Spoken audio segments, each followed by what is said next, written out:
Welcome back to CBOE Global Markets. That's where I am. Pete is somewhere way up north right now. And we're going to break down for you exactly what happens when the whole world says you're going to run out of money in 6 months. And they decide, well, maybe it's time to get rid of the CEO. We've got that and a lot more on today's Rebel's Edge.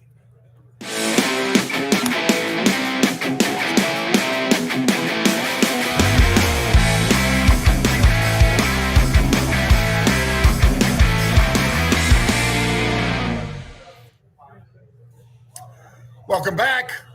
This is the Rebel's Edge. He is Pete Najarian up in Minnesota. I am Jon Najarian in Chicago, CBOE Global Markets, and the pits right behind me back there, Pete. And they're busy, but not as busy as they were a couple days last week when the market was rocking and rolling. Today, the market's doing okay. The NASDAQ's certainly doing okay, Pete. And boy, a lot of reasons for it, I guess. But let's dive right into macro minutes, shall we? Pete, I'm going to say that people are getting more and more nervous about the imposing of 100% tariffs on the BRICS nations, which stands for Brazil, Russia, India, China, South Africa, and now a bunch of others have joined in. And the president-to-be, number 47, President Trump, he wants the dollar to still be king.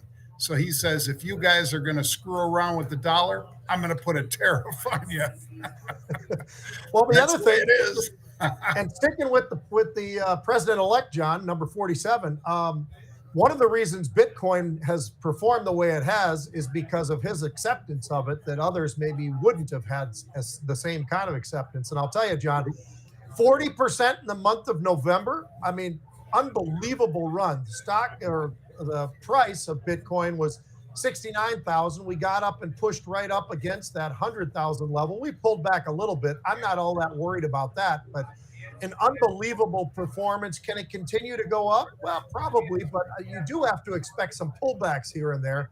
And I think that's kind of what we're seeing right now, because what we've seen, John, and this is not just about Bitcoin, it's about all of the effects of Bitcoin as well, whether you're looking at miners or others.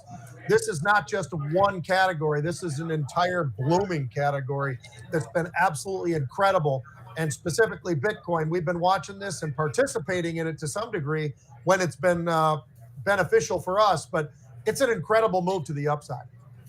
It is. And you know what's an incredible move to the downside here on our fantastic futures, Pete? The yield on the 10-year note.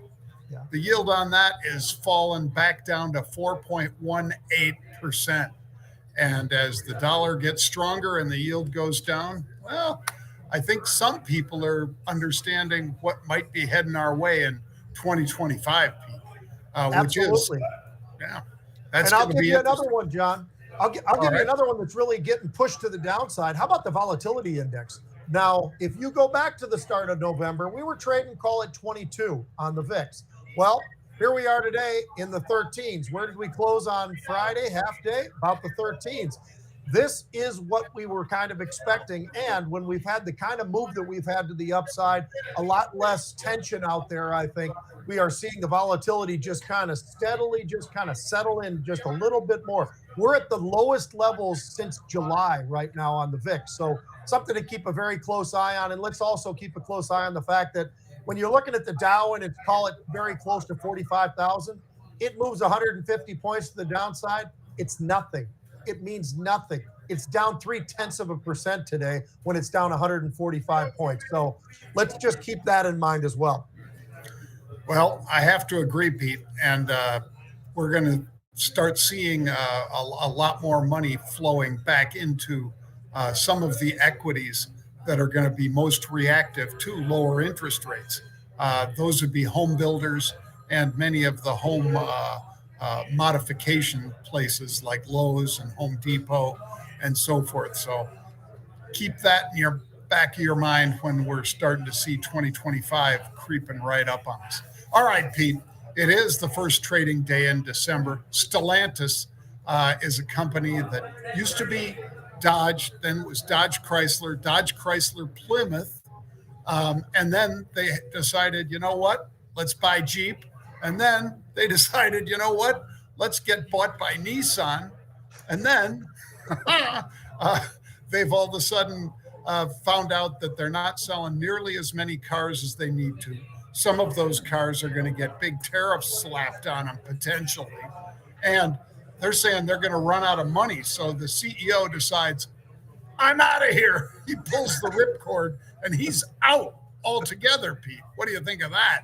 I just wonder, did he really tell himself, hey guys, I'm out? Or did they kind of give him a nice swift kick in the rear end and said, hey, look, we have a lot of strategic disagreements going on here. What you're doing is not working. Matter of fact, not working at all when you look at revenue down 27% in Q3.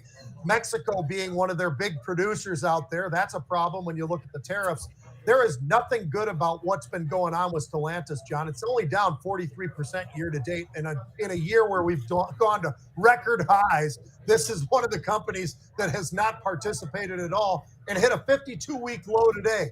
So I would say that, if anything, the CEO probably got a pretty good nudge and maybe even a pretty good, he might have even got one of those tush pushes, John, out the door. And they just said, look, you're out. You're like Hurts at quarterback. We're just going to keep on pushing you. So it's unfortunate. He's done a very poor job managing this whole thing, and they're going to have to find somebody who's going to manage it a heck of a lot better.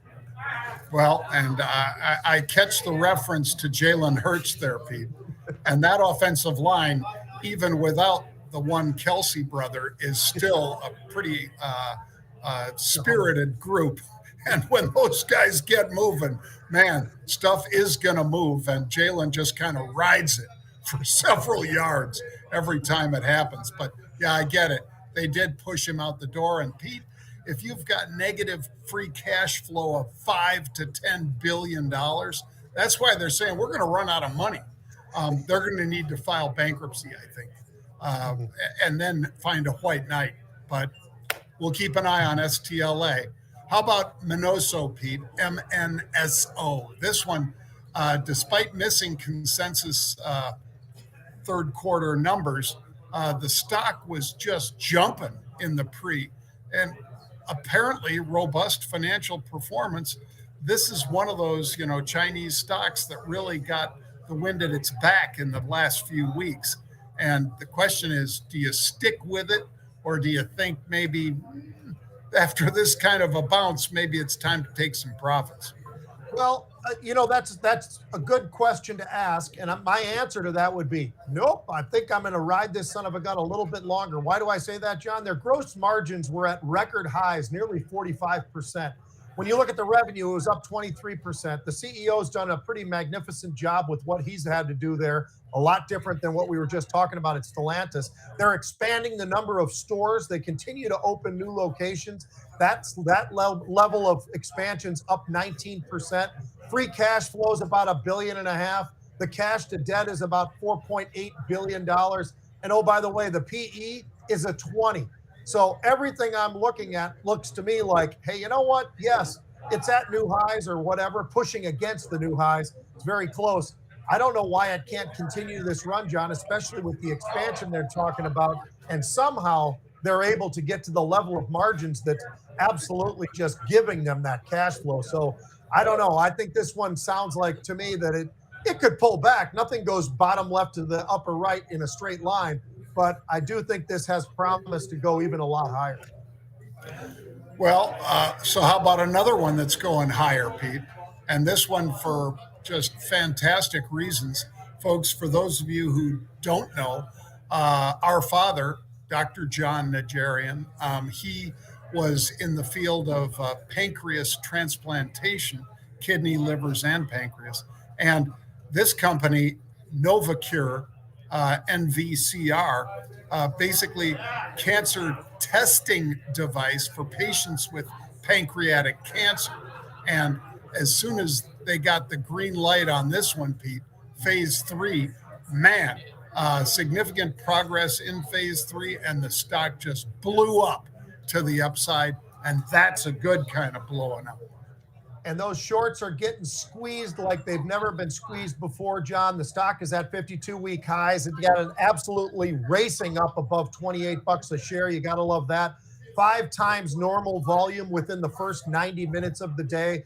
The cancer treatment that you were talking about, the clinical trials, they talked about significant improvement of the endpoint of what they were looking for. Absolutely everything about this is incredible. And they've got a really deep pipeline, John. They've got 5 right now that are sitting right there in phase 3. So this isn't just about 1. It's not about 2. It's about 3. It's about 4. It's about 5 different types of things that they're working on right now in the cancer world.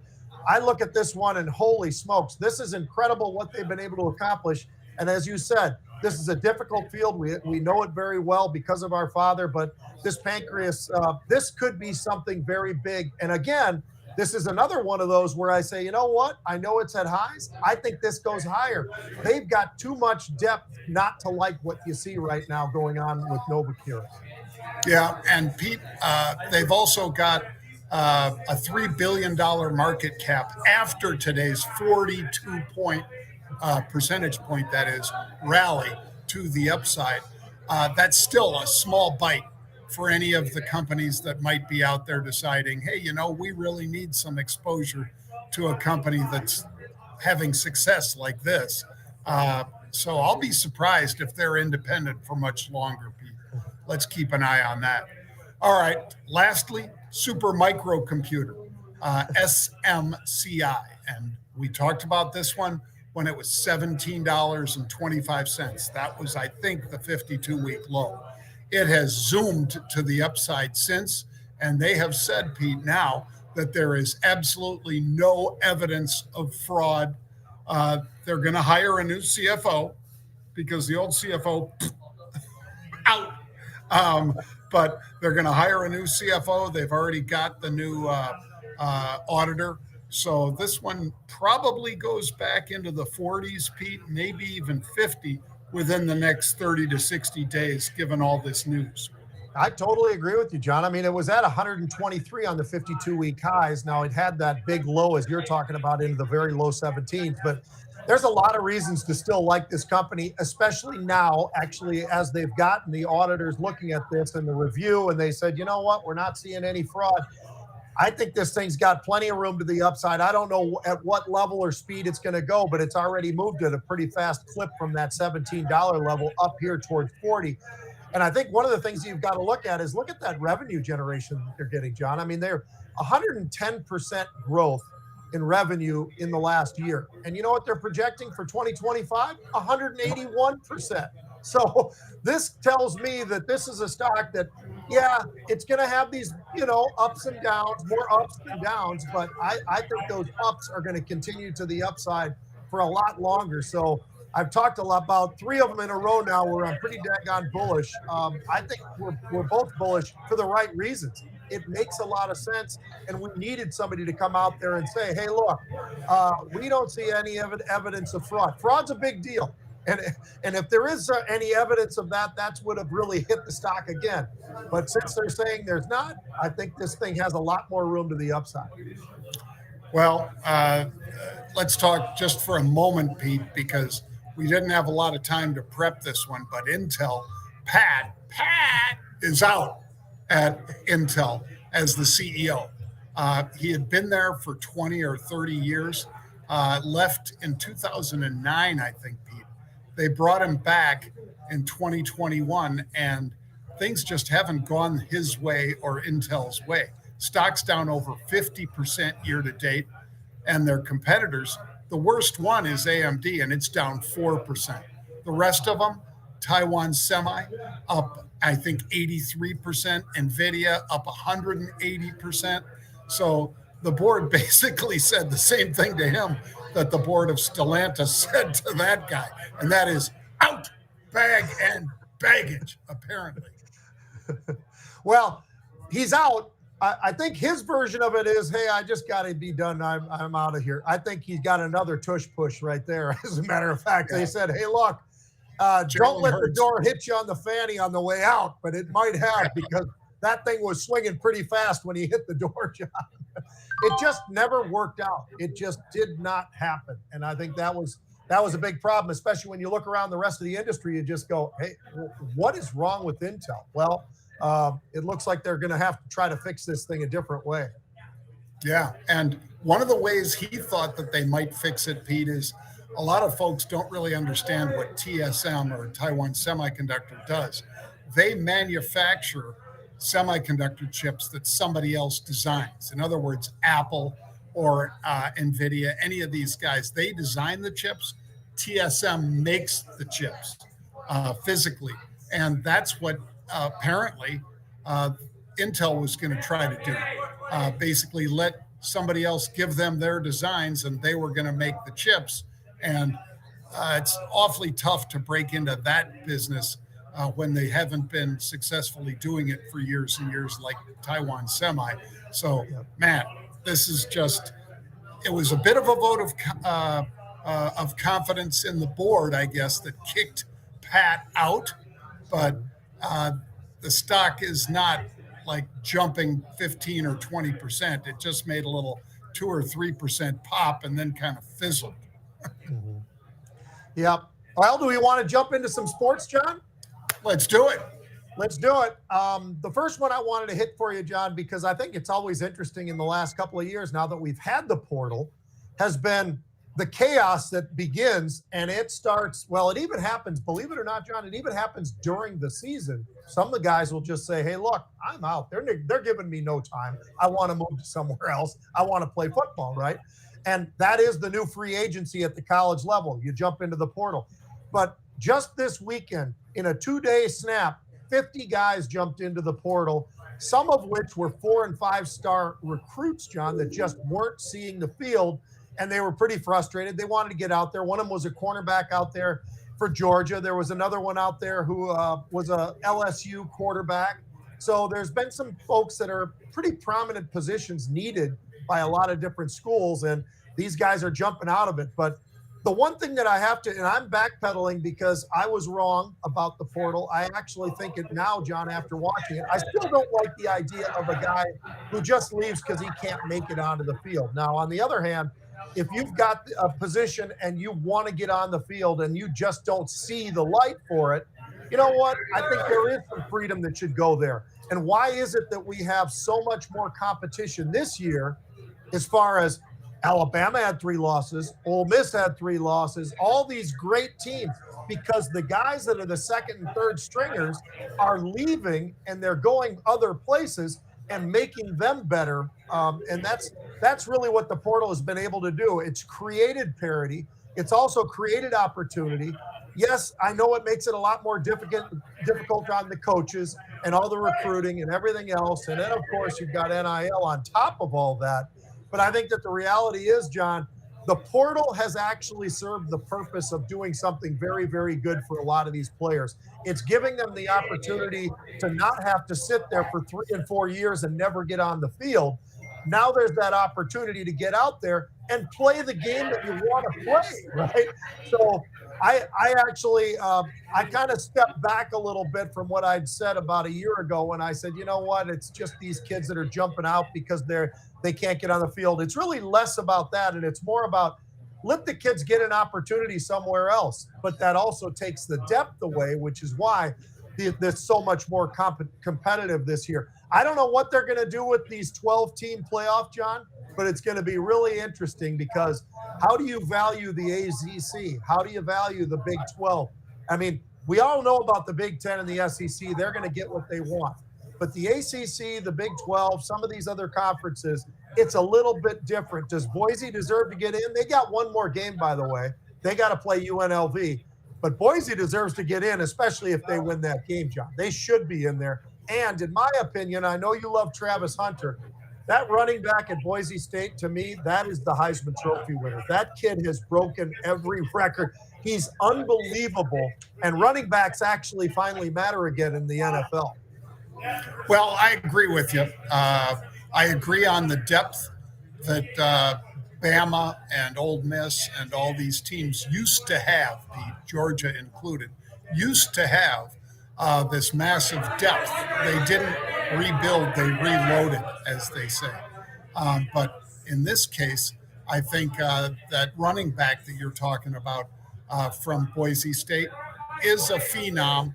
The only reason I still stick with Travis Hunter, well, you know, what did they beat OSU by, Pete? 52-0. 52 zip, I think. And Travis had what? Was it 2 or 3 touchdowns? Three. 3 touchdowns, and he played 100 plays again Yep. because he goes both ways. I mean, that's why I say he's the Heisman. He is now in the pros. He's really obviously going to just play one way. Would they bring him in occasionally for a like a nickel situation? They should, and I think some team would.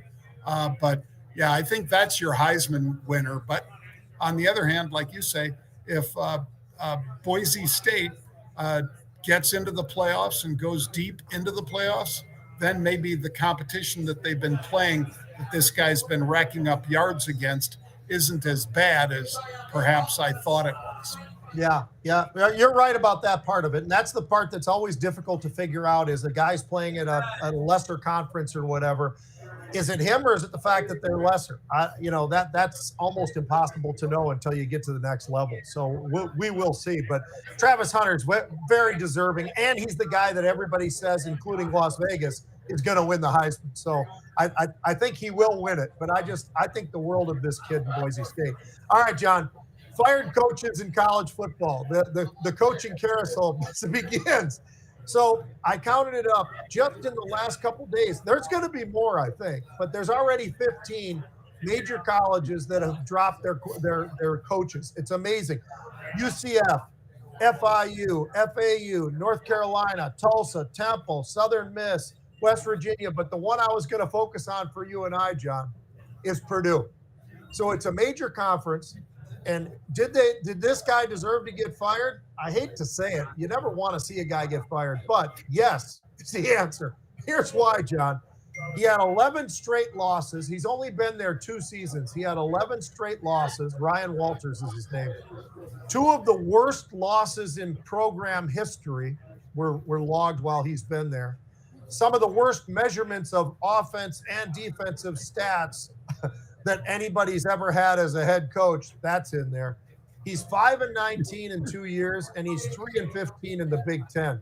I mean, holy smokes, this poor guy just could not get it done. And I'll tell you, people might not know this, but Purdue can be a school that actually gets out there and they get somewhere into the middle pack a lot of the time in the Big Ten.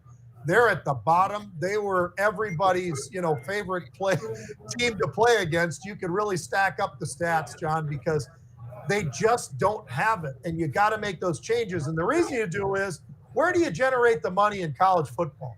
I can tell you the answer to that. It's very easy. Football. Basketball, sure. That helps a lot, but it's nothing close to what football does. And you've got to fire these guys, and that's what they're doing. It is not easy.